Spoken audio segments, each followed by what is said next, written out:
Hello there. Yes, I'm making this and I'm being a bit of a jerk while I'm making this.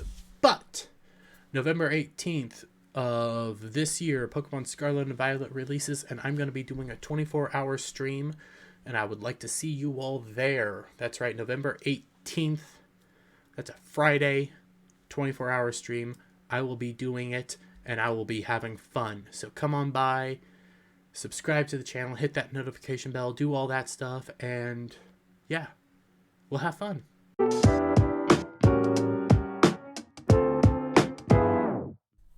So I don't know whether this is just funny or sad. I really don't, after reading through this whole story. Because sad in the sense of you seriously, sad in the sense, not that I'm sad to see this Twitter account go, sad in the sense that this is reality. And this person really thought what they added no real value is what it basically boiled down to, other than a decent Twitter thread apparently, but I know nothing about it. But popular gaming Twitter shuts down in wake of Elon Musk takeover. Nebel, a source for breaking gaming news across the industry, announces he's done. I highly doubt it. To be perfectly fair, I doubt he's gonna quit. But at the same time, there's a reason. There's another reason he's quitting, and he's using Elon Musk to be the reason he's quitting. If you're someone who likes to keep up with gaming news, there's a fairly good chance you're a follower of the pseudonymous Twitter account Nibillion. I don't know who this person is. Along with almost 500,000 others, except not anyone, as the individual behind the account announced that he's closing it all down, citing a lack of Patreon supporters. See, you're burying the lead, and the arrival of Elon Musk at Twitter. So the story has many facets, and the story is one that potentially I might run into, to be perfectly fair. But it's also misjudging your worth. And from what I can gather, and this is something that a lot of YouTubers have to go through. I'm still very new, so I'm starting to learn it, but Twitter followers don't account for overall money. Twitter followers don't account for overall views or anything like that. It is very hard to get somebody to actually click a link. I get decent views. I'm a small guy. I'm not here to complain or brag. I'm fine. YouTube is not my full-time gig. It's more of a side gig right now. If it becomes a full-time gig, things will have to get reevaluated. Things will have to change, but the way of life. But through the story, it more sounds like he's using the Elon Musk thing as a cover for what is really going on. Nebel didn't break stories, but rather had an almost preternatural ability to tweet about them before anyone else. If you wanted to know a Nintendo Direct was coming up, or that the latest trailer of God of War Ragnarok had gone live, Nebel would likely be the first, presumably by way of perpetually and forensically scanning news wires and other Twitter accounts. He made a name for himself in the industry as being a trustworthy source of information, as well as a calm voice when it came to his own editorializing. Words I can't speak. Oh, that's talking about the new ghost dog. Oh, that's fun. Wait. Oh, that's going to be a fun story to talk about because it's not true.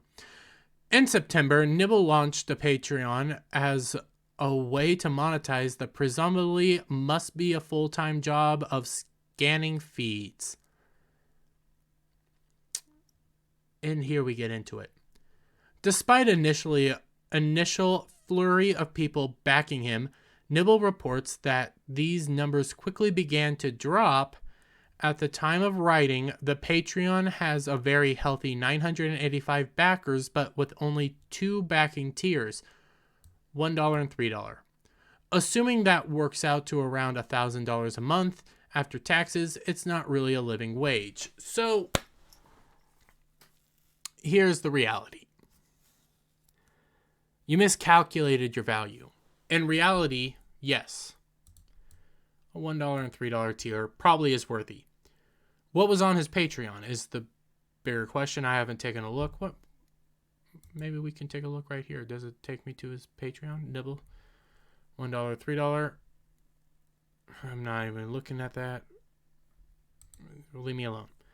It's just going to be there for now.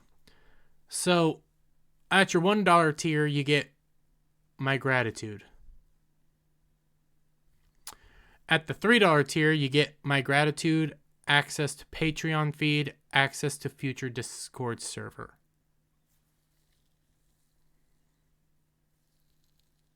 So,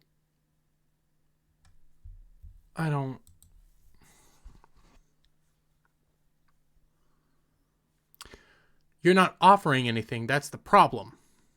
All you've offered is a Twitter timeline.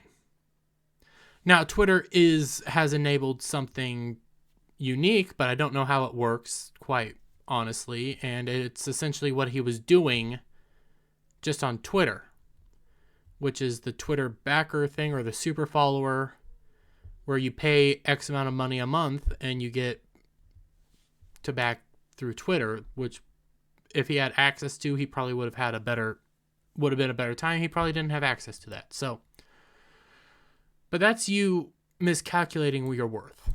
That's you also not giving really any value to your $1 followers, because just your gratitude, that's okay. What else are you offering? But he goes into it. Unfortunately, Nibble says in a pay-gated Patreon statement, that's his $3 tier, I was not able to create an interesting and sustainable Patreon, which is evident in the number of Patreons stagnating during the first weekend, and the first of many pledges being deleted during the first week. I've miscalculated the value of my Twitter activity and realized that it is nothing worth supporting by itself for the vast majority of people. It is not me who is popular, but it is that works. It is that work that is useful. It is that work that is useful. It is not valuable by itself, but a comfortable time saver, and I get that now.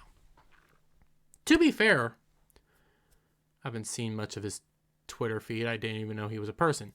To be perfectly fair, what you could have done could have been valuable. You were just, though, a Twitterati, tweeting constantly. You can add value to that.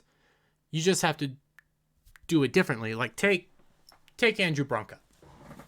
I know this isn't gaming. This is legal stuff. But Andrew Branca is very unique in that he does live tweeting during several of these trials, mainly self-defense trials, and he did that during the Kyle Rittenhouse trial. People gained information through that. I believe he did the same thing during the George Floyd trials. I believe he did the same thing there, and he was telling people, hey, this is what's going on, this is what's happening, this is my opinion on it all.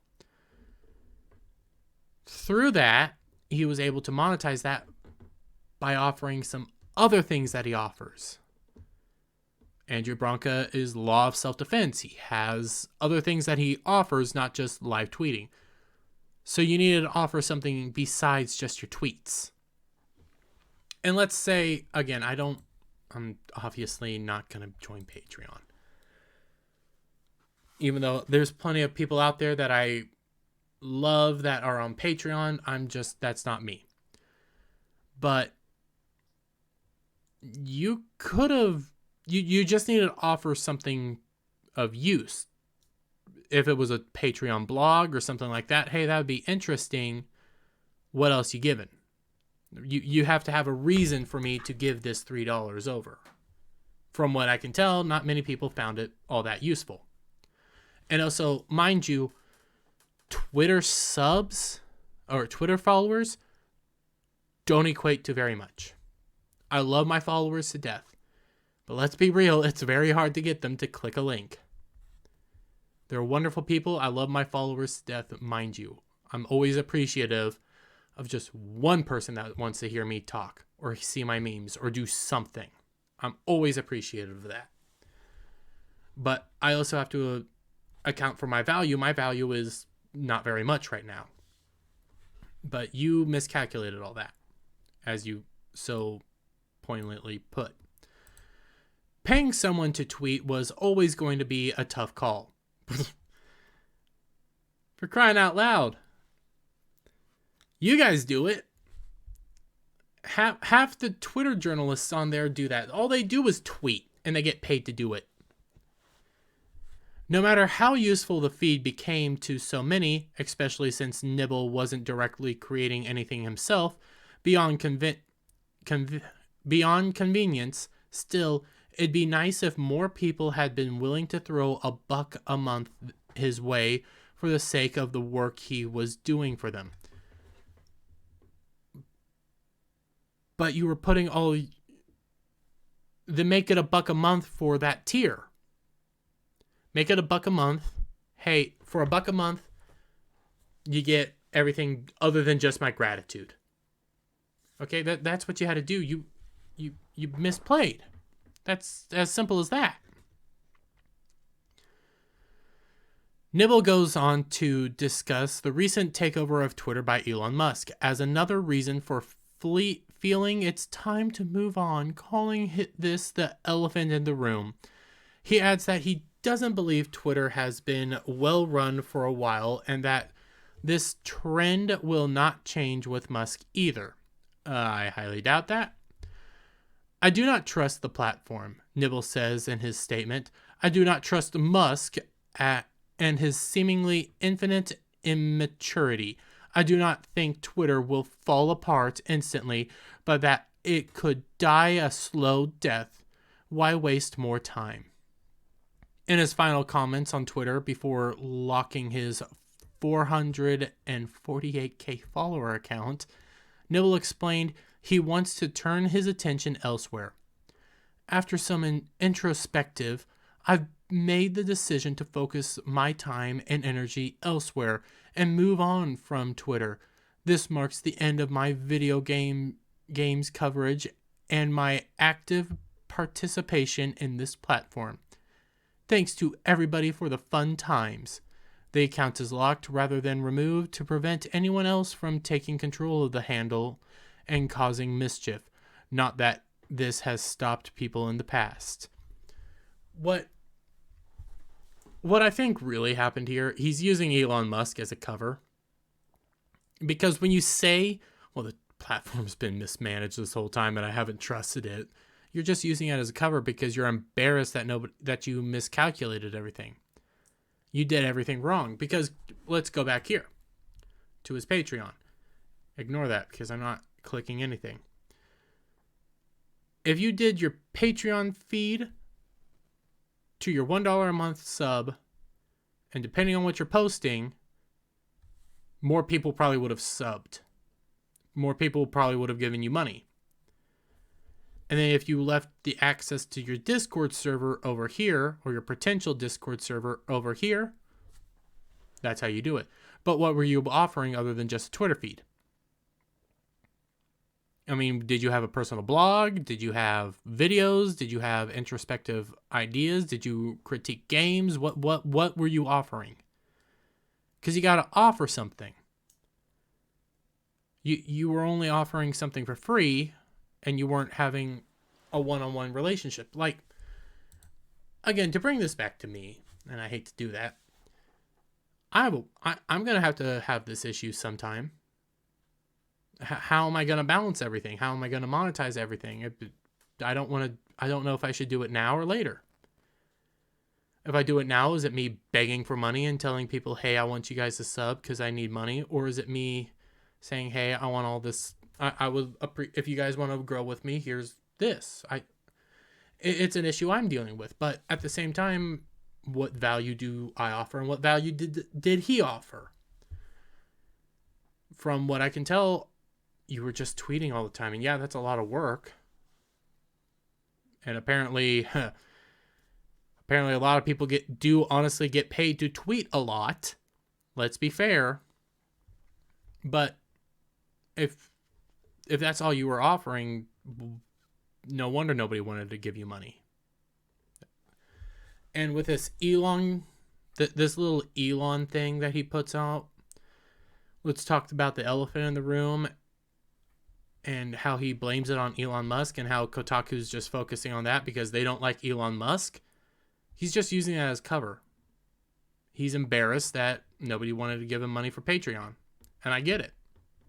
But you weren't offering value. So with that, guys, give me your thoughts down in the description and the comments below. If you like the video, give it a thumbs up. Share it out with all your friends. Hit that sub button. Hit that notification bell for every time I go live and post a new video. And I'll see you guys on the next one. Bye for now.